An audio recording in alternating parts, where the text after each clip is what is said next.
Bom dia, boa tarde, boa noite. Esse aqui é o Arquipélago Verde, o podcast feito para você que nos ouve de qualquer lugar do mundo e quer entender como as últimas notícias sobre sustentabilidade vão impactar a sua vida.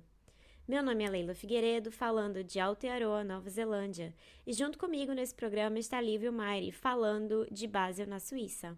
No episódio de hoje, dia 15 de novembro de 2023, vamos conversar sobre os matadores do mundo atacam novamente, Austrália, Gaza e Maranhão, e a Lívia vai falar da seca na Amazônia, o fogo no Pantanal e uma onda de calor, mais uma, insuportável no Brasil.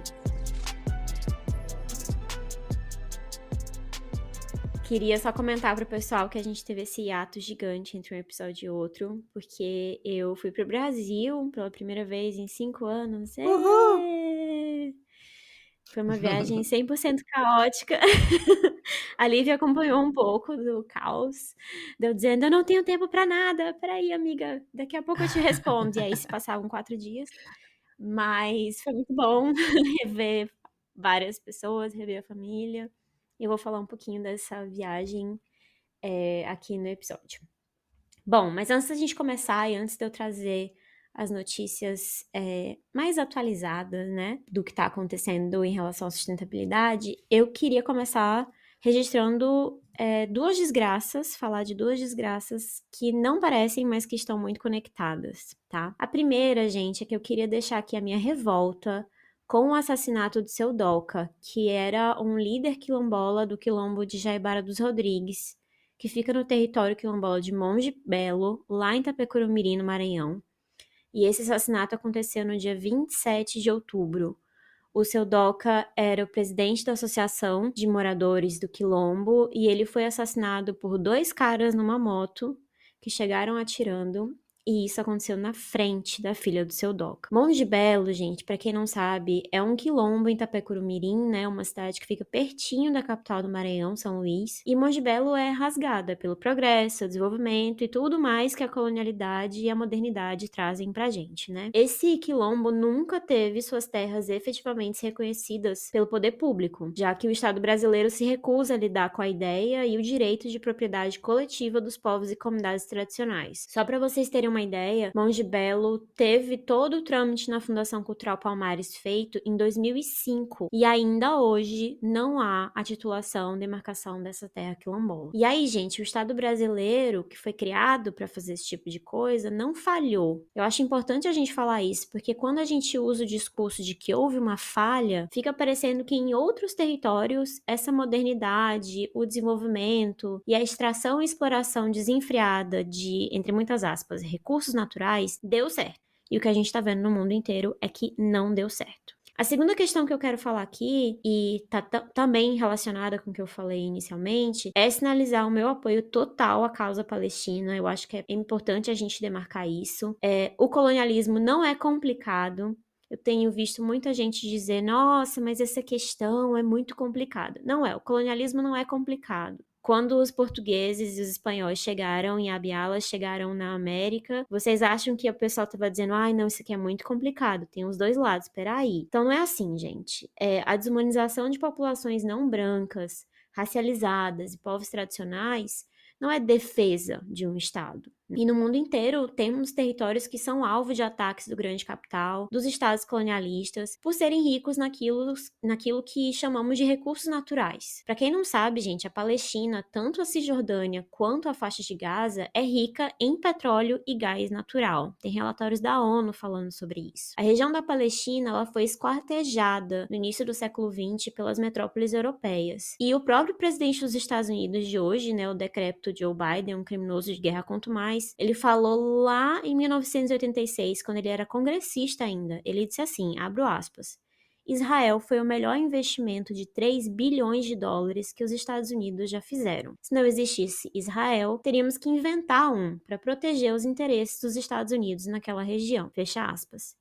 E aí a gente sabe bem quais são os interesses do Império, né, gente? São os mesmos interesses que também estão atuando em Monte Belo. Combustível para máquina de guerra, recursos naturais para o tal desenvolvimento e, claro, crescimento para sempre do capitalismo. O seu Doca foi assassinado, assim como Mãe Bernadette, assim como Paulo Paulino Guajajara e tantos outros defensores de territórios que se recusam a serem subjugados. Em Aotearoa, Nova Zelândia, na Palestina, na Bahia ou no Maranhão, essas mortes são mais uma prova do caminho nefasto, porém possível de ser mudado, que a sociedade tomou desde quando os europeus resolveram entrar naqueles malditos barcos. Dito isso, vamos para um apanhado, talvez não muito rápido, gente, desculpa, de notícias que vão casar direitinho com o que a Lívia vai falar daqui a pouco.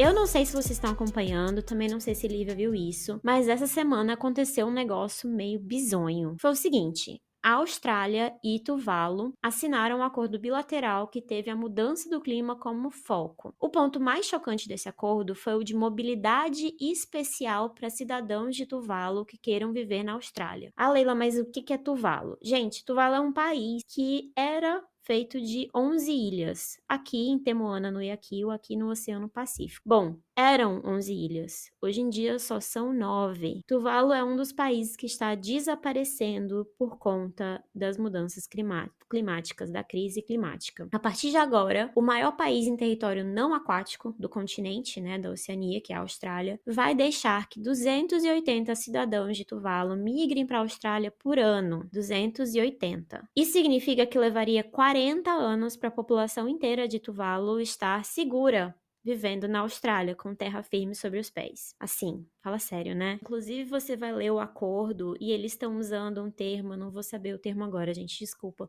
mas eles estão usando um termo no idioma de Tuvalu para dizer que é uma coisa de conexão com território, que a Austrália também tem isso, não sei o quê. Assim, quem escutou o último Entre Safras sabe muito bem o que é a Austrália, né? Como ela lida com povos e comunidades tradicionais. E aí, gente, a Austrália, um país minerador, destruidor, colonialista, parceiro dos Estados Unidos e do Reino Unido em várias guerras, está oferecendo essa migalha para uma nação que vai sumir, única e exclusivamente pelo sistema capitalista que a Austrália bota pra frente, né, e domina. Então, assim, é ridículo. E ainda temos outros países do Oceano Pacífico, de Temoana no Iaquiwa, em situações tão calamitosas quanto Tuvalu. Lembrando, gente, que esses países da Oceania são um canarinho na mina de carvão lá, eles estão há décadas na ONU, em tudo quanto é reunião, em tudo quanto é Assembleia Geral da ONU, essa galera tá lá e diz: a gente tá debaixo d'água, a gente não tem mais o que fazer, já tem intrusão de água salgada dos nossos poços de água doce, a gente, entendeu? A gente não tem mais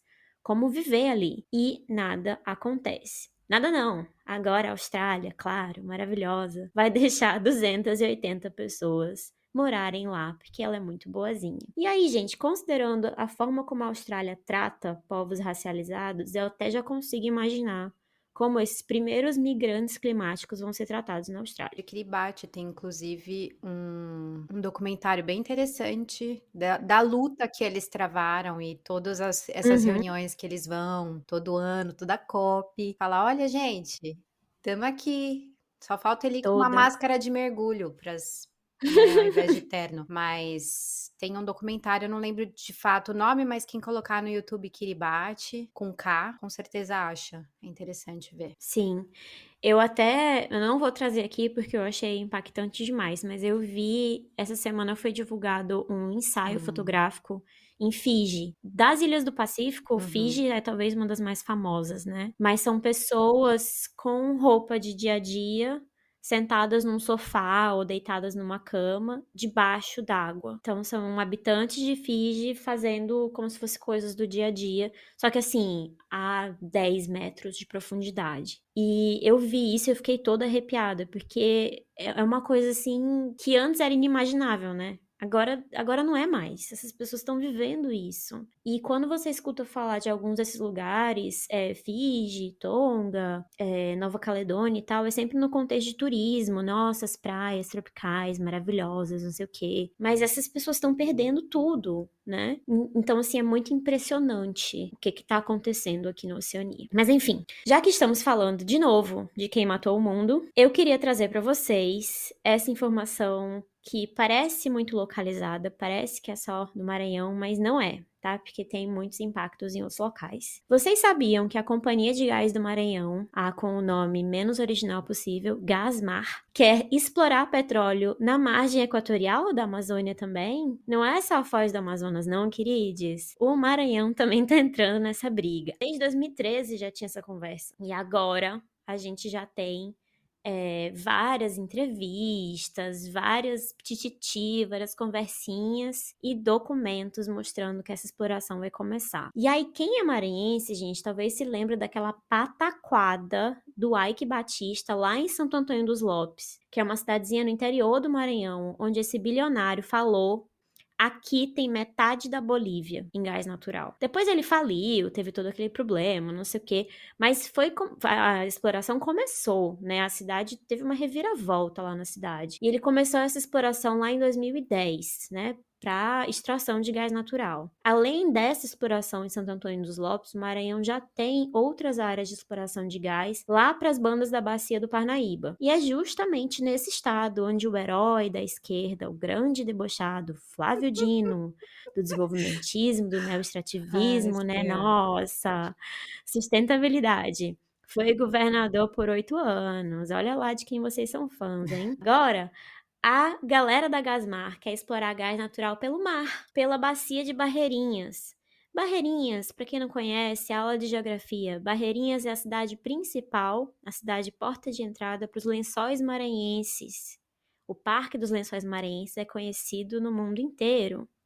Então, em Barreirinhas, lá na frente dos lençóis, a Gasmar quer fazer extração de petróleo. Ali também é margem equatorial. Aliás, Maranhão também é Amazônia, viu, gente? Então, mais uma exploração de petróleo na região amazônica. A entrevista que eu vi do presidente da Gasmar tem a mesma balela de sempre. Escuta só. Abre aspas. O Maranhão é um estado pobre e precisamos trazer riquezas para cá. Então, estamos confiantes que é uma prática ambientalmente segura e só estamos aguardando autorização federal. Fecha aspas. Você, querido, que nos escuta, não consegue ver a cara de Lívia agora. Eu consigo. É impagável.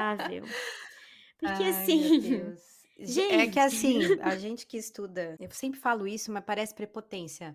Mas é que a gente que lê, vamos falar, coisas disso todos os dias, a gente sabe que não tem riqueza nenhuma que fica em nenhum desses territórios explorados, né? As comunidades, né? elas, assim como a natureza naquele local são explorados, os recursos saem e não tem nenhum tipo de ganho. Ainda que tivesse, tudo bem, seria até difícil de combater mais do que já é hoje, mas pior que não tem, sabe? Não existe essa migalha também do lado de quem explora e do poder público, enfim. É sempre o mesmo papo, né? Mesmo papo. Gente, e assim, o Maranhão é coberto de latifúndio. O Maranhão é Uhum. parte do Mato Piba. O sul do Maranhão tá todo invadido por soja e por plantação de eucalipto. O Nossa, Maranhão tem a sim. Alcoa, tem a Vale, tem 3 portos gigantescos só na Ilha de Palmaçu, só na cidade de E São Luís. continua, E continua exato. sendo pobre. Não é curioso que é justamente. Continua.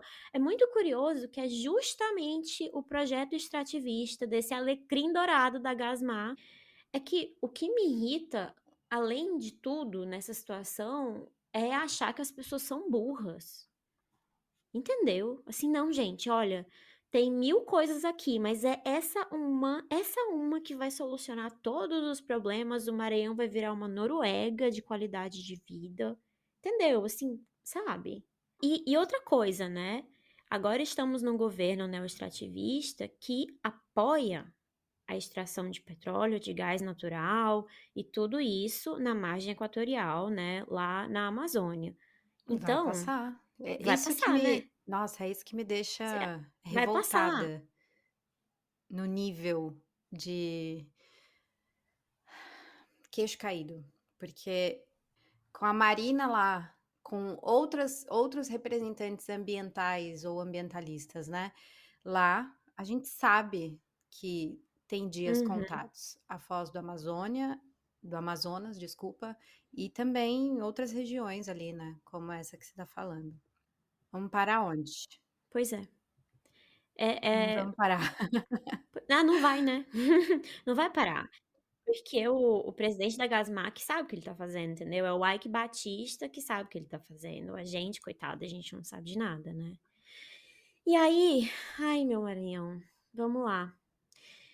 É nesse estado amazônico, com essa situação, que agora temos mais um grande projeto extrativista e de destruição. Mais um, sim, hoje é o dia, né, hoje é o dia.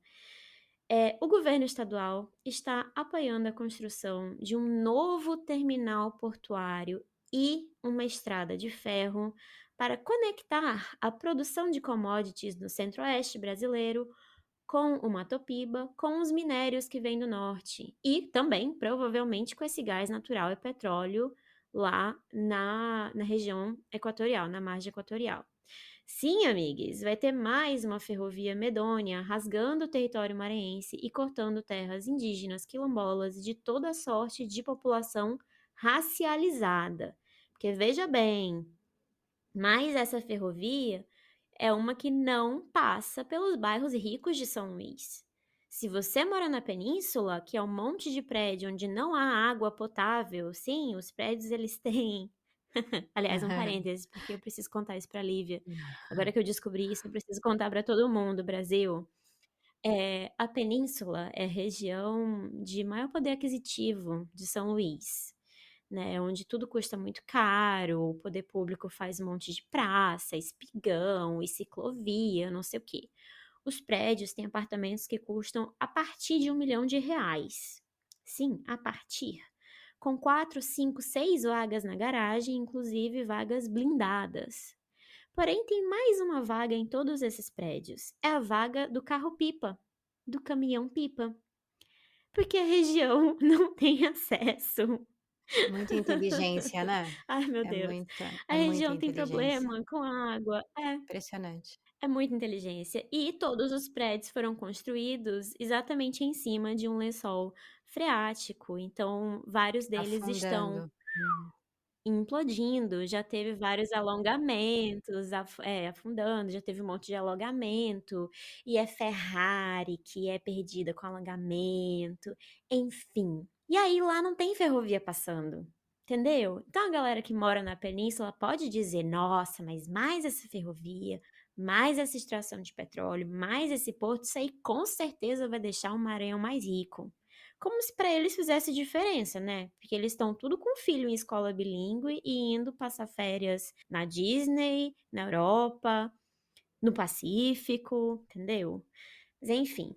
E aí, gente, o início dessa ferrovia, dessa nova desgraça maranhense, vai ser em Açailândia, que já é uma cidade com muitos conflitos, muitos conflitos.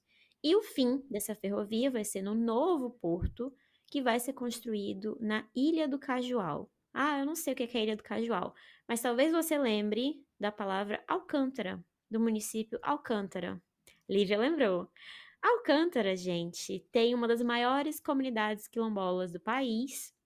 Inclusive é terra de um grande pesquisador que eu de vez em quando falo dele no Instagram, Danilo Cerejo.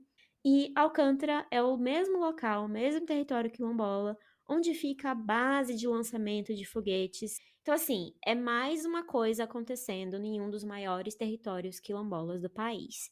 E tem um agravante: a Ilha do Cajual, talvez as pessoas mais ligadas na parte de biologia, paleontologia e tal saibam, a Ilha do Cajual é um dos sítios paleontológicos mais importantes das Américas. É um local onde, quando começaram a fazer as pesquisas, você literalmente tropeçava em vértebra de dinossauro. E eu não tô inventando, não tô exagerando. Eu tive o desprazer de trabalhar no Museu de História Natural do Maranhão, na seção de paleontologia, então eu sei que eu tô falando. Quase tudo que tá lá em exposição no museu veio do Cajual. E agora vai ter um porto porto de proporções homéricas nessa ilha, nessa região. Então assim, né, desgraça total, completa, absoluta. Bom, a Agência Nacional de Transportes Terrestres, a ANTT, já recebeu, mês passado, os estudos feitos pela empresa privada que quer construir esse porto e essa ferrovia, e não vou fazer vocês verem isso, porque eu já tive que ver. O PowerPoint da empresa fazendo propaganda do porto da ferrovia. Tá num site do governo brasileiro e no site do Congresso. É um negócio de dar nojo, mas eu quis comentar, porque Lívia vai adorar isso. Lá no PowerPoint tem dizendo que o porto vai ser, e eu abro aspas, um futuro hub de hidrogênio verde. Maravilhoso, olha só. Ai, gente. Senhor, elimina.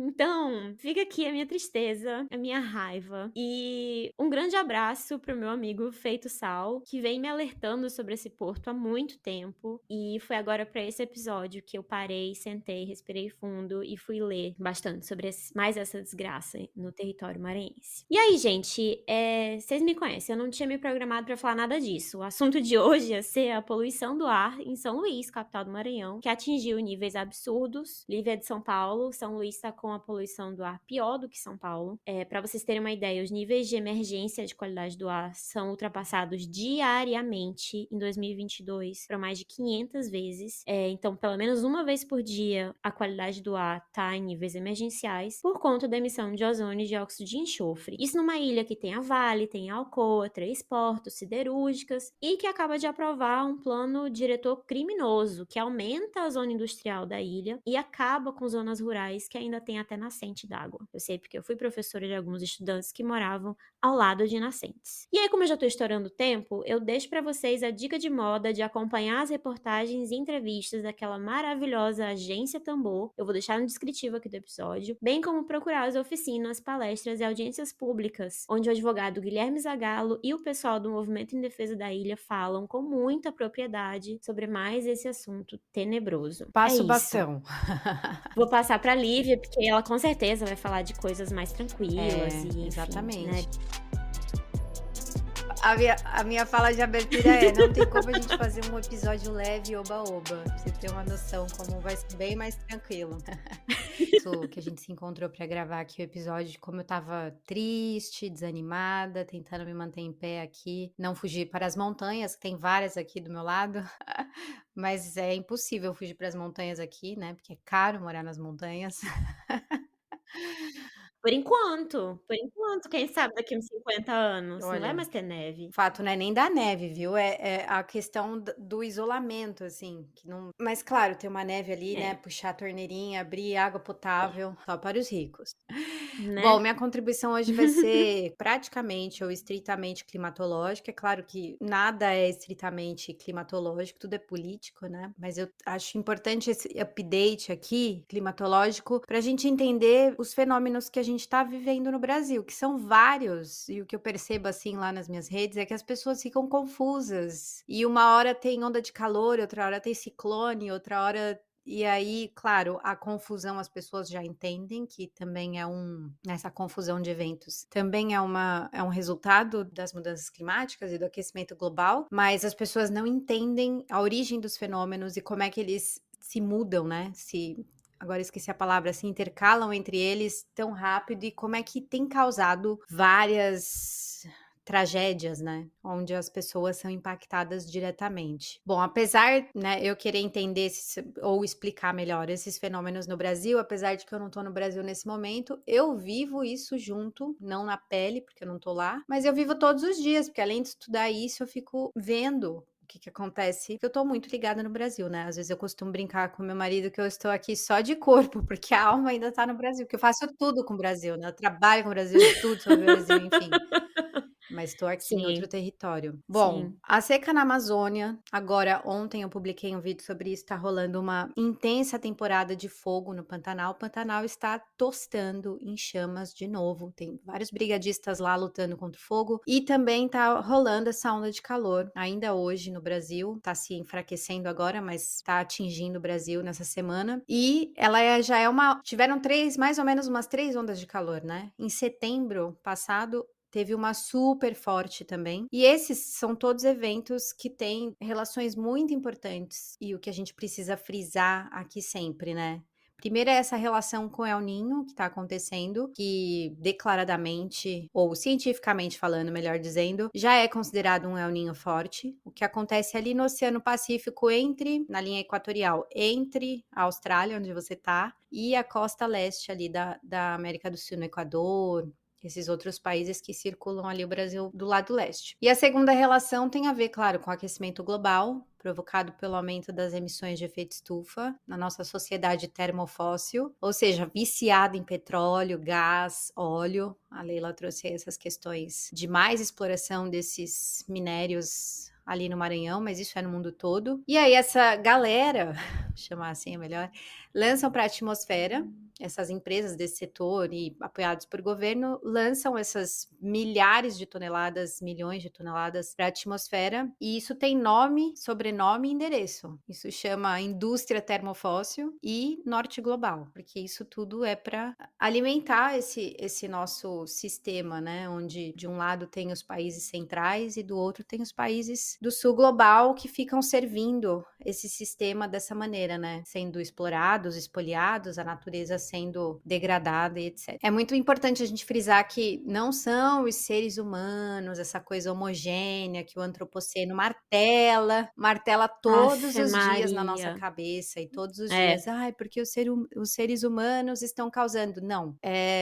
Na verdade, os responsáveis pelo aquecimento global, pelas mudanças climáticas e tudo isso que está acontecendo está na conta de um grupo muito específico de pessoas, como acabei de falar, em empresas. Eles já foram avisados e já tem estudos há mais de 50 anos de que tudo isso ia acontecer, e ao invés deles gastarem uma partezinha dos lucros bilionários dessa galera com a transição energética, descarbonização, sérias, né? Pesquisa e a descontinuidade dos combustíveis fósseis, esse povo todo optou por manter o business as usual, como a gente chama, e continuando acumulando muita grana, enriquecendo bastante, do que fazer o que devia ter sido feito, do que os estudos apontam há muitos anos. Todos esses eventos catastróficos que estão varrendo o globo, não é só no Brasil, eles estão ligados a esses dois fatores que eu falei agora. E aí, no Brasil, as chuvas que estão acontecendo lá no sul do país, teve até tsunami meteorológico, é um evento super raro. A gente só registrou 3 no Brasil. Um deles, eu estava em Santa Catarina, que foi em 2009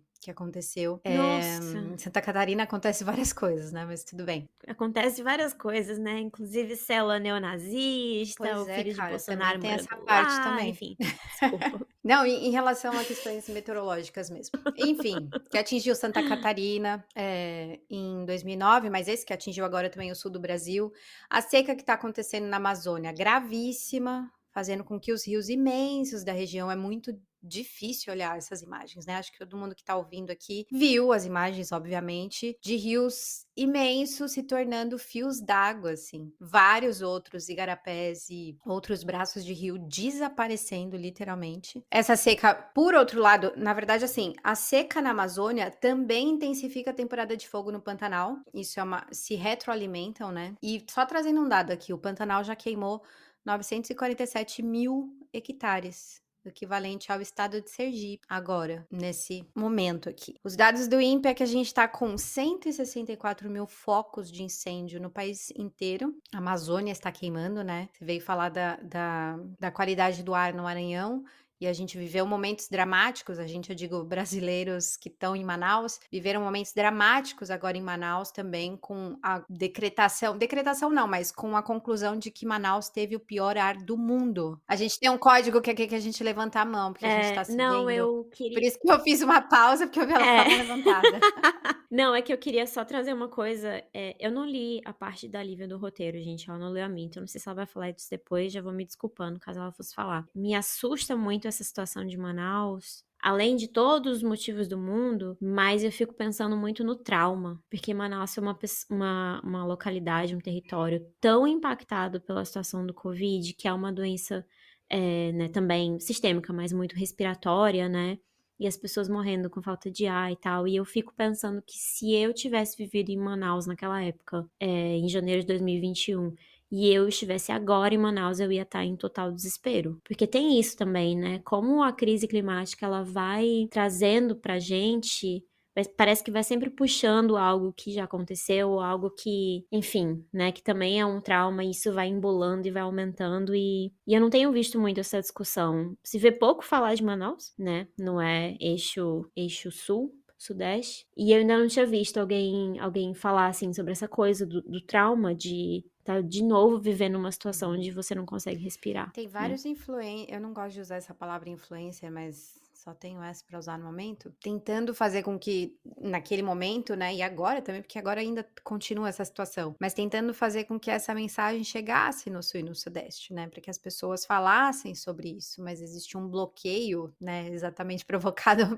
pelo eixo sul-sudeste, que se a fumaça não atingir São Paulo, como foi lá em 2019 com as queimadas na É. Amazônia, isso não acontece. Foi muito interessante, porque eu postei um vídeo da Eliane Brum, eu sempre falo dela aqui, né, em vários momentos distintos, dela falando que ela estava usando muitos termos campos de futebol, já queimaram tantos, aí ela falou assim: "Não dá mais para usar esses termos, são animais em agonia, morrendo, tal". E ela fez um vídeo desses e eu repostei no meu Instagram. E veio uma pessoa e falou assim, né, e eu falei assim, e ela estava falando de holocausto. Eu falei assim: "O capitalismo provoca um holocausto por dia, ou mais". Aí ela falou assim: "É, mas também é por conta do capitalismo que você tá morando em outro país e tá vivendo uma vida, diferente do que você estava aqui". Primeiro que a pessoa não me conhece, não sabe dar missa o terço, como a gente diz. Segundo que como é que você relativiza, né, a ideologia é tão bizarra que as pessoas relativizam a morte dos animais, a perda da floresta com, o conforto de outras pessoas. Então espera aí, se você tá confortável, você não pode reclamar do que tá acontecendo, sabe. É uma coisa antagônica, que não é antagônica e que as pessoas colocam, pesos para justificar o injustificável. Gente, a Lívia, vejam como a Lívia, ela é chique, né? Ela tem classe. Porque eu ia dizer que é um argumento só burro mesmo. A Lívia tá dizendo, nossa, peso de feira. É burro, é Vamos um pôr argumento burro, uma porque. vírgula Não, sonora do amiga, Caetano? Você é burro, cara, que loucura. sabe? Amiga, desculpa, é uma pessoa burra. Porque assim, vê, eu moro num continente onde as pessoas viajavam de um lugar para o outro há 1000 anos atrás, já faziam comércio de uma ilha para outra, de um canto para outro. Ou seja, as pessoas já viajavam antes do capitalismo, a galera já se mudava antes do capitalismo, entendeu? Já existia esse processo. Então, assim, além de tudo, é um argumento burro, porque não é verdade em nenhum aspecto. Mas enfim, continua, amiga, sendo Não, cheia não de é classe. cheio de classe, é porque, realmente, às vezes vem essas pessoas, eu gasto um tempo com elas na minha rede social, explicando, e para essa pessoa eu li aquilo e falei assim: "Nossa, não é nada disso, mas eu entendo exatamente por que que você pensa isso. Sinto muito". Essa é a resposta que eu dei para ela, sabe, tipo, porque eu também não, já arranjei muita briga na internet, hoje eu já tô mais madura. E daí depois ela respondeu, eu nem quis saber, É. porque eu falei: "Cara, não dá pra aturar esse tipo de comentário de bizarrice, né".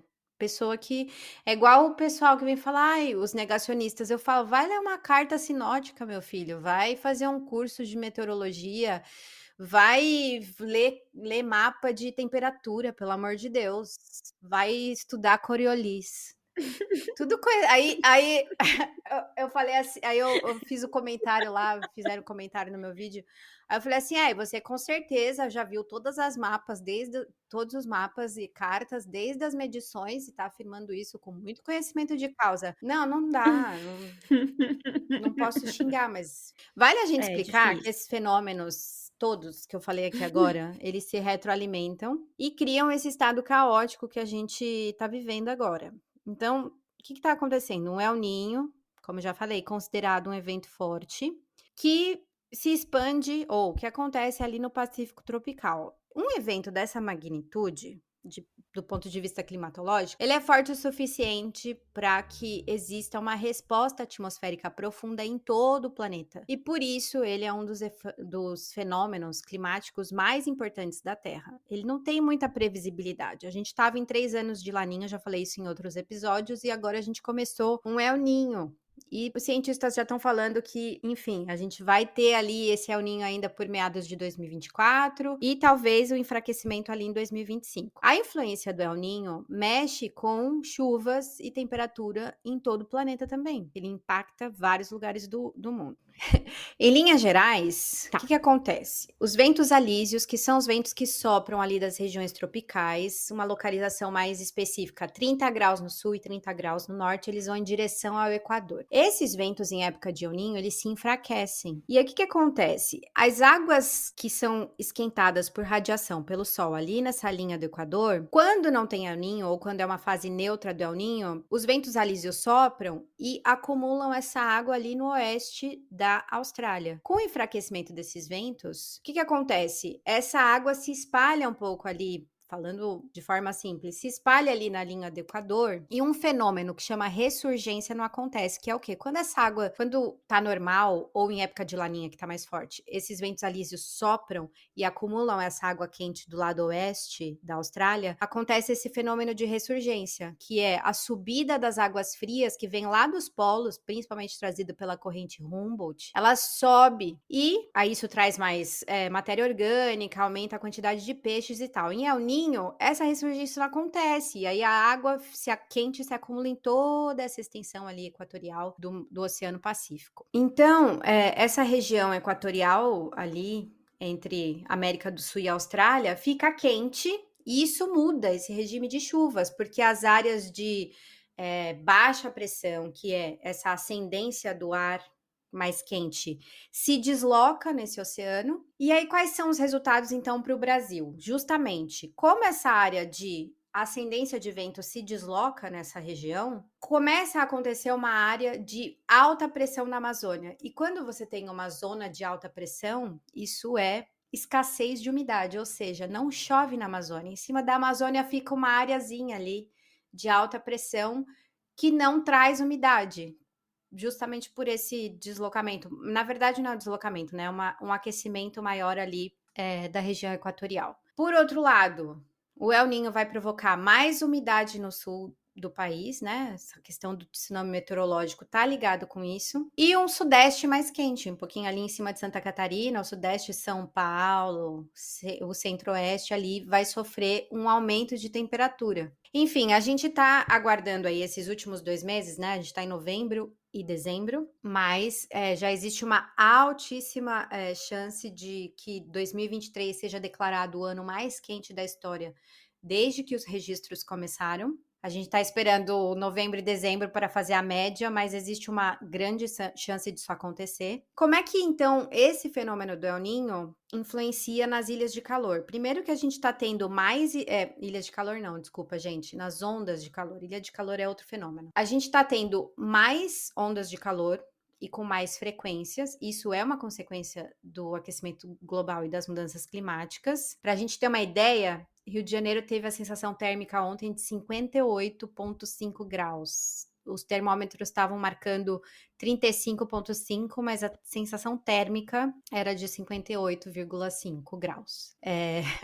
O INMET um alerta de grande perigo, né, um alerta vermelho para 15 estados brasileiros, mais o Distrito Federal. E o que é uma onda de calor, né? São temperaturas acima da média para aquele período, pelo menos por 5 dias consecutivos. Isso se caracteriza uma onda de calor. Nessa que está acontecendo agora no Brasil, a gente está 5 graus acima da média. Isso é muita coisa. Parece que não, 5 graus, mas é muita coisa. As ondas de calor são, diferente do tsunami meteorológico, são eventos mais conhecidos e que acontecem mesmo nessa época do ano, entre uma transição de primavera e verão, ou em transições de estação. Mas, com o evento do El Niño, as temperaturas terrestres já estão, atmosféricas no caso, já estão mais elevadas. E isso potencializa a questão da onda de calor, fazendo com que essas ondas de calor sejam mais quentes ou às às vezes um pouco mais prolongadas. Então, basicamente é isso. Como que o El Niño, que é um evento de proporção global, afeta o Brasil, o que que isso vai causar? Então, secas no norte e no nordeste, mais chuvas, mais umidade no sul e um sudeste mais quente. As ondas de calor podem ser potencializadas e tem vários outros impactos, principalmente também na Austrália, viu, amiga? Depois se você quiser dar uma estudada quais são os impactos aí. Por exemplo, aqui no inverno, até saiu na TV, acontecem mais neves nos Alpes. Então, o pessoal veio na TV ontem, sei lá, tinha uma reportagem, os glaciares estavam bem descobertos por neve, e aí choveu, teve muita neve acima do normal aqui, agora, recentemente, e aí os especialistas estavam falando que isso é ótimo, porque deu uma cobertada, assim, de camadas em cima desses glaciares que estavam expostos, né? Isso é bom de um ponto de vista. Mas essa neve está conectada com El Niño também. Mais neve nessa região e nesse período. E é isso. Foi super leve mesmo. Falei muito. Não tem muitas pessoas aqui, né? A gente pode ver as pessoas nisso tudo que eu falei, nessa questão dos eventos trágicos, né? Das perdas materiais e de como que as pessoas que estão em regiões vulneráveis são mais atingidas, né? Eu posso trazer isso no próximo episódio. Sim, beleza. Eu queria só fazer um adendo, puxando para a parte da biologia, porque eu quero lembrar para as pessoas que um dos grandes problemas do calor, gente, por que que o calor é tão perigoso, né? Muito além da coisa turística, de vamos pra praia, não sei o quê, o corpo humano, ele não pode ficar acima de uma determinada temperatura, tá? E isso deve muito as proteínas, que fazem basicamente tudo no nosso corpo. Então, as proteínas, elas vão se encaixando de onde elas precisam no corpo da gente, basicamente, e as funções delas estão muito relacionadas com a sua estrutura física mesmo da proteína, como é o desenho dela. No calor, essas proteínas passam por um processo de desnaturação, elas desenrolam, a estrutura delas fica completamente bagunçada, e assim elas não conseguem performar suas funções. Ou seja, o calor, ele pode simplesmente fazer com que as proteínas do seu corpo não funcionem mais. Então, esse problema do calor, essas ondas de calor acima de 40 graus, nem tanto a sensação térmica, mas o calor em si, a temperatura em si, acima de 40 graus, é extremamente perigoso para todo mundo. Claro que a gente tem que focar em crianças, em idosos e tal, mas para todo mundo. E aí, eu estive no Brasil recentemente, 8 horas da manhã, Lívia, já tava 34 Surreal. graus. Eu nunca passei tanto calor na minha vida. E assim, é impressionante. Eu sou maranhense, eu sou de São Luís. E todo mundo dizendo, nunca esteve tão quente. E nunca teve menos árvore do que tem agora. A cidade tá toda concretada. Então, assim, vamos tomar cuidado, gente, com essas ondas de calor. Não usar isso como oportunidade para ir pra praia, para ir pro parque. Não é. É hora de ficar dentro de casa se puder, procurar conforto térmico, porque a Eu vou contar situação uma é coisa muito engraçada de uma perigosa. reportagem que eu li, tá? Os motéis no Rio de Janeiro, nesse dia, ficaram com fila. Aí você fala, nossa, mas qual que é a conexão? Esses que ficaram com fila e tal, eles tinham piscinas coletivas e ar-condicionado no quarto. E eles lançaram várias promoções para as pessoas Não! irem se refrescar. Então não era, como dizia na reportagem, não era fogo no rabo, não. Era a questão do calor. Era a questão, a gente ri, mas só rindo, né? Era a questão do calor e as pessoas estavam Meu indo. Deus. Quem pode pagar, né, gente? É assim, até nesse momento a gente tem que olhar para essa questão, É, condição material da coisa. E aí as pessoas. gente, o empresário brasileiro é uma desgraça, não tem jeito. Ontem também, só para encerrar, teve uma reportagem aqui Meu que eu vi. Deus. Eu tô igual a você, de noite eu só assisto jornal, tô o dia inteiro treinando inglês. Assistindo jornal aqui, mas Tá assistindo CNN, vendo? né, que Tá só tem a CNN vendo? aqui em inglês, é uma tristeza. Mas estava rolando uma reportagem sobre Uhum. aquecimento global e sobre questões climáticas. Tem uma cidade que eu não vou lembrar o nome agora nos Estados Unidos, que está se preparando para ser uma cidade refúgio. Então é uma cidade muito fria e que com as mudanças climáticas está se tornando mais amena. E eles estão construindo toda a estrutura deles para receber as pessoas, assim, de forma sazonal, né, gente? Não é para ninguém morar lá, não é uma coisa de refugiados climáticos não, né, porque a gente tá falando do capitalismo. Mas tá se estruturando para receber esse turismo de comfort clima, sabe. Então tá se estruturando, criando políticas Meu públicas, assim, para Deus. receber as pessoas que vão estar em cidades menos confortáveis climaticamente falando. Então, não é só o empresariado brasileiro, o empresariado do sistema Gente. capitalista, ele tem uma Não, contínuo, o assim, para ganhar empresariado. dinheiro com a desgraça, que é uma coisa impressionante.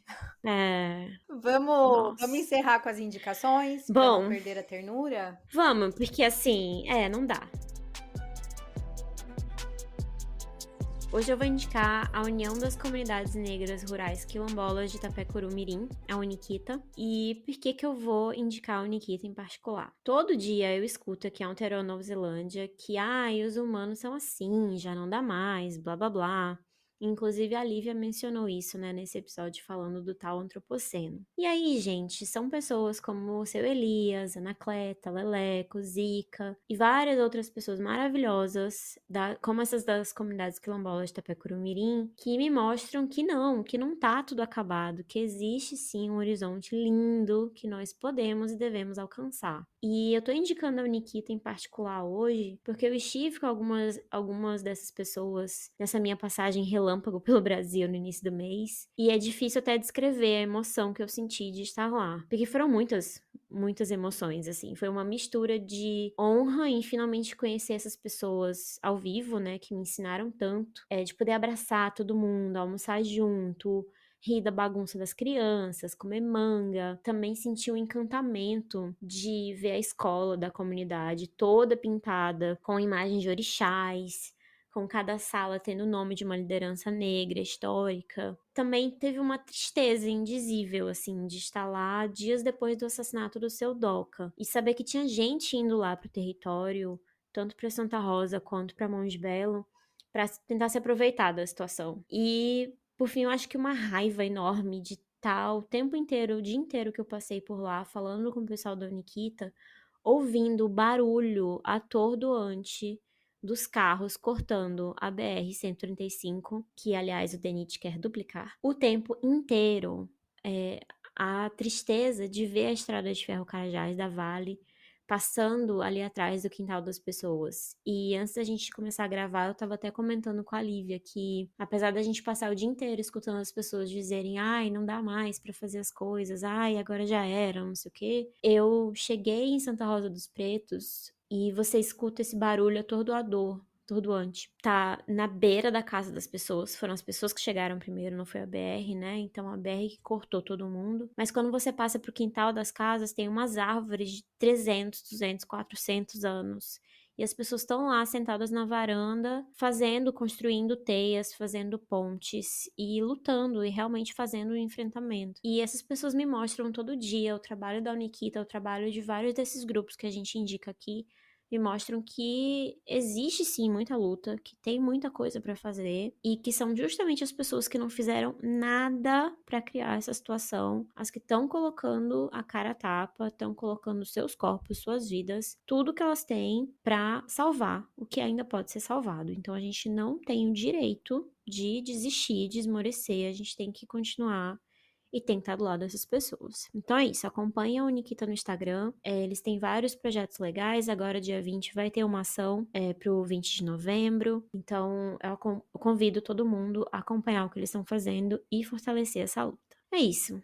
E tu, Lívia? O Sim. que tu indicas hoje?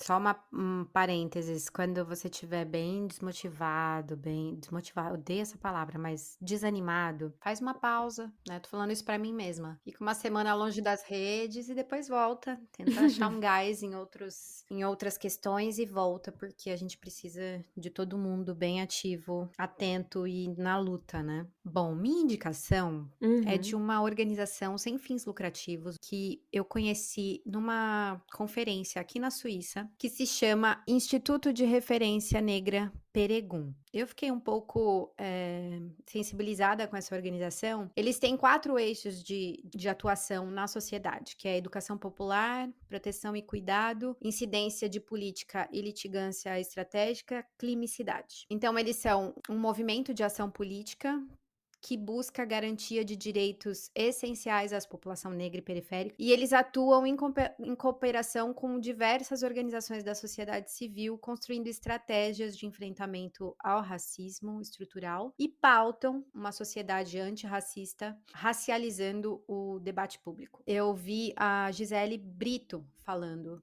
né? Ela era a representante dessa organização, eles estavam numa mesa falando sobre clima e cidade, e esse tema para mim é muito importante. Acho que esse debate sobre clima e cidade, ele precisa estar na ponta da língua da sociedade, e principalmente das pessoas que querem lutar construindo meios alternativos em relação às questões climáticas dentro das cidades, porque as cidades estão sendo transformadas em smart cities e as pessoas estão achando isso maravilhoso, mas a smart city, a green city está fazendo novamente um papel que o colonialismo faz muito bem, que é expulsar, gerar gentrificação, acabar com as comunidades que ocupam os espaços, com a desculpa de que isso está sendo bom para o clima, isso está sendo bom porque vai diminuir emissões, e nananana, mas tudo isso para branco, rico, aqui na Europa, branco, rico, europeu, nunca imigrante,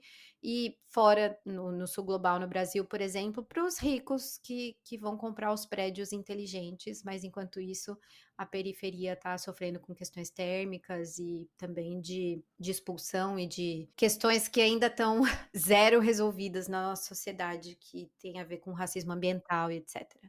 Então, deem uma pesquisada no Instituto, acho bem importante. Eles acabaram de lançar um livro que tá para baixar na internet, muito legal, que chama Racismo Ambiental e Emergências, no plural, Climáticas no Brasil. Então, vale muito a pena.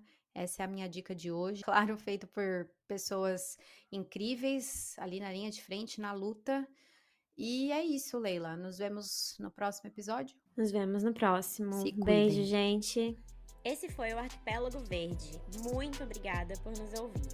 Se você gostou desse episódio, nos siga nas redes sociais, diz pra gente o que você achou, mande sugestões de temas e não esqueça de compartilhar com todo mundo. Um beijo e até o próximo.